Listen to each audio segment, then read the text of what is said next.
दोस्तों, मैं रमाकांत मल्ला आज आपको जिस शख्स से मिलाने जा रहा हूँ उनका नाम है दिनेश कुमार निषाद। यह ग्राम चारपानी, जिला गोरखपुर, उत्तर प्रदेश के निवासी हैं। ये मुंबई के सांताक्रूज में रहते हैं और इंटीरियर कॉन्ट्रैक्टर का काम करते हैं। दोस्तों, मैं आपको बताना चाहूँगा, इस कोरोना काल में जब सभी लोग अपने अपने घर में कोरोना के डर से अपने अपने घर में बैठे थे, उस समय माननीय दिनेश निषाद जी बाहर निकल के तो हमारे प्रवासी मजदूर जो काफी मजबूर थे उनको राशन पानी रसद पहुंचाने का कार्य किया करते थे। जो भाई कई दिनों से भूखे थे उनको रसद पहुंचाते थे, उनको राशन पानी पहुंचाते थे।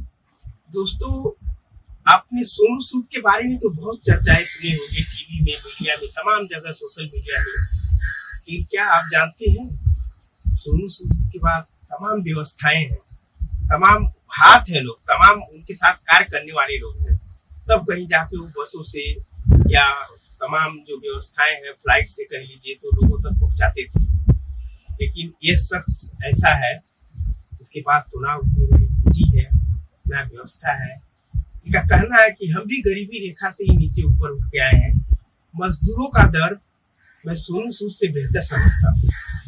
इसीलिए दोस्तों, यह उन मजदूरों को अपने जान की परवाह न करते हुए तमाम मजदूरों को उन्होंने घर भेजा। कुछ इनके दोस्त हैं जो पुलिस विभाग में रहते हैं, उनके मदद से श्रमिक ट्रेन से लगभग 2000 लोगों को उन्होंने गांव भेजा है। और यहाँ तक कि गांव पहुंचने के बाद ये तमाम लोग इनको धन्यवाद दिए, वीडियो बना भेजे, ट्रेनों में भी बहुत बहुत बधाई दिए हैं। ये इनका परिचय है। आइए सुनते हैं इन मजदूरों को लेके और तमाम इनके सामाजिक जो कार्य हैं, ये सब चीजों को लेके इनका क्या कहना है। आइए सुनते हैं दिनेश भाई से। नमस्कार सबको, मेरा प्रणाम। मैं दिनेश निषाद चारपानी के रहने वाला हूँ।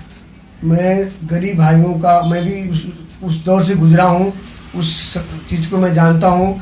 तो मुझे लगा कि सबका सहयोग करना मेरा काम है, मेरा सहयोग है, मुझे करना चाहिए। तो मेरे दोस्त पुलिस वाले हैं, सारे लोग जो मुझे फ़ोन किए कि भाई आप आइए, सबको गांव भेजिए। तो मैंने क्या कि सब लोगों को बुला के सबको गांव भेजा उन्हें, और सबको ट्रेन में बिठाने का काम किया, उनको घर तक पहुंचाने का काम किया। मैंने एक पैसा किसी को लगने नहीं दिया और सबको मैंने यही बोला कि एक पैसा कहीं किसी को आपको देना नहीं है, आप घर जाइए सुरक्षित। अब घर जाके मुझे फ़ोन करिए। मुझे लोग फ़ोन भी किए, मुझे बताए भी कि मैं अच्छे से आ गया। आपका बहुत बहुत धन्यवाद।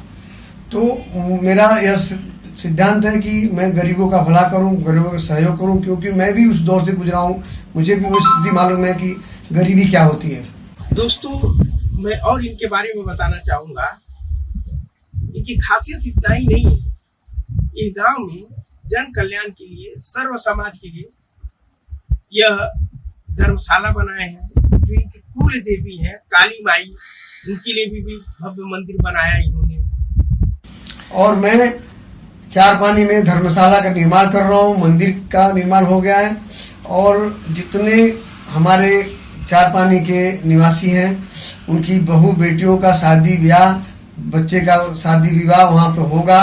वहाँ पर जो भी है उनका जो भी सामान है मैं उनको निःशुल्क दूंगा और उनका सारा व्यवस्था मैं कर रहा हूँ। शुरू में जितना मतलब जब कोरोना का शुरू हुआ, जब भी पहला लॉकडाउन हुआ, तो मैं हम लोग पूरा खाने का व्यवस्था नाके पे जा करके सबको पैकिंग बना करके उनको खाना पहुँचाते थे, ताकि वो लोग शुरू में घबरा गए थे। तो दिक्कत था, उसमें हम लोग 15 दिन लगातार खाना खिलाए। उसके बाद जो है सब लोग डरने लगे कि भाई कुछ दिक्कत हो जाए, इसलिए तो सब बंद कर दिए। उसके बाद जो है गांव जाने का सिलसिला शुरू हो गया, ट्रेनें, श्रमिक ट्रेन चालू हो गई। तो उसमें हम सबको भेजना शुरू कर दिए। भाई सबको फ़ोन करके बोलते थे कि भाई तुम्हारे पास जितना आदमी हो सब लेके आओ मेरे पास, मैं आपको सुरक्षित गाँव भेजूँगा। और बुला करके पुलिस चौकी, सांताक्रूज पुलिस चौकी सबको बुला करके बस में बिठा करके उनको बाकायदे बांद्रा से गांव भेजते थे, सुरक्षित गांव भेजते थे। हाँ। और लोग खुद जा करके मुझे फोन करके बोलते थे, वीडियो बना के, कि भाई मैं सुरक्षित गांव पहुंच गया। चलिए, बहुत अच्छी बात है।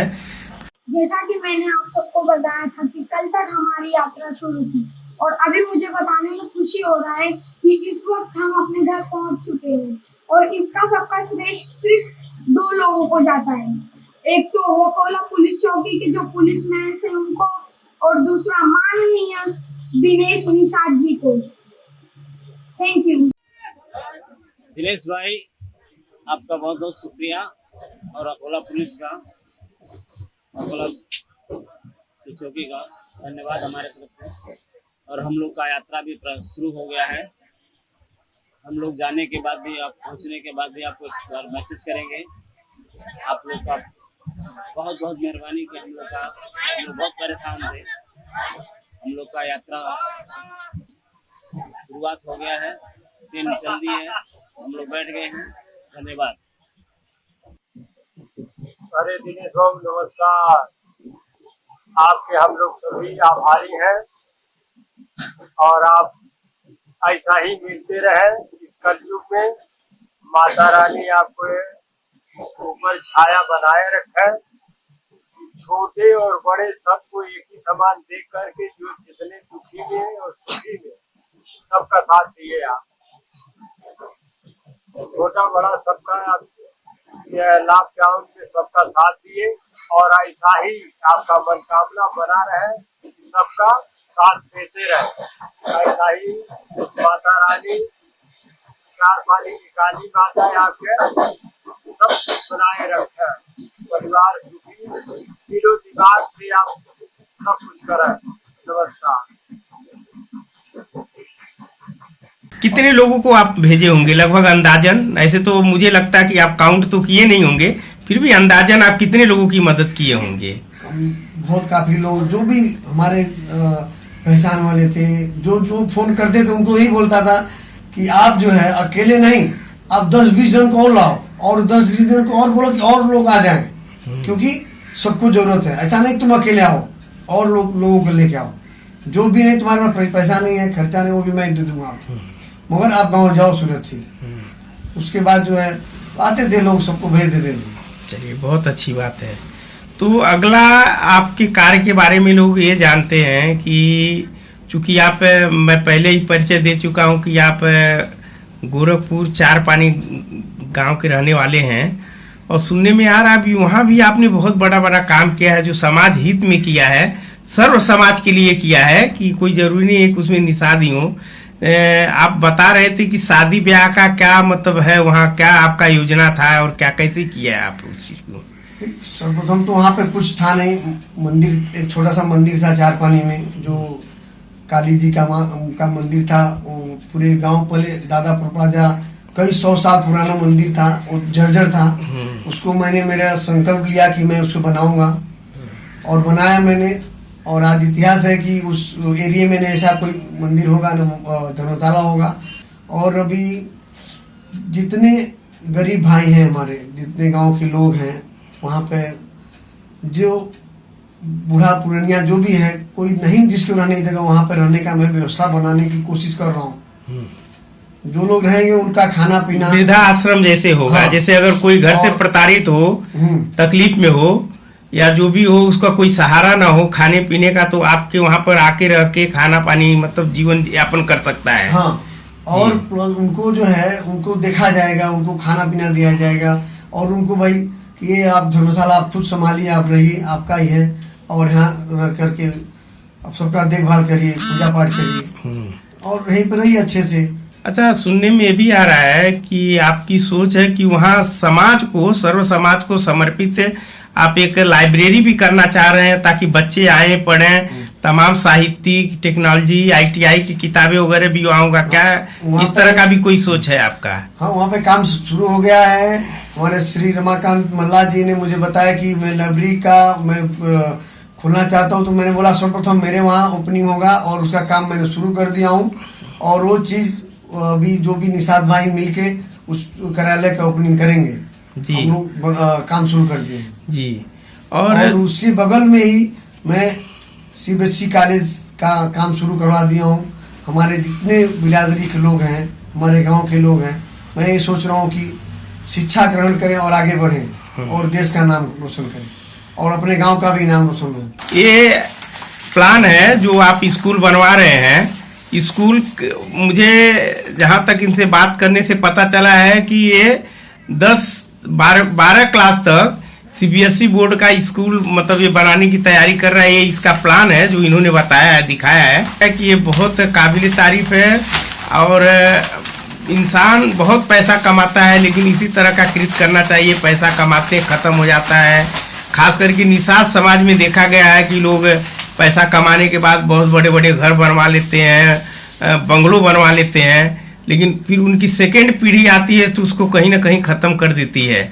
लेकिन दिनेश जी जैसा व्यक्ति जो एक शख्सियत है, इन्होंने समाज को एक ऐसा तोहफा दे रहे हैं कि आने वाले कई वर्षों तक समाज उससे शिक्षा ग्रहण करेगा और शिक्षा ग्रहण करने के बाद समाज विकास की तरफ बढ़ेगा।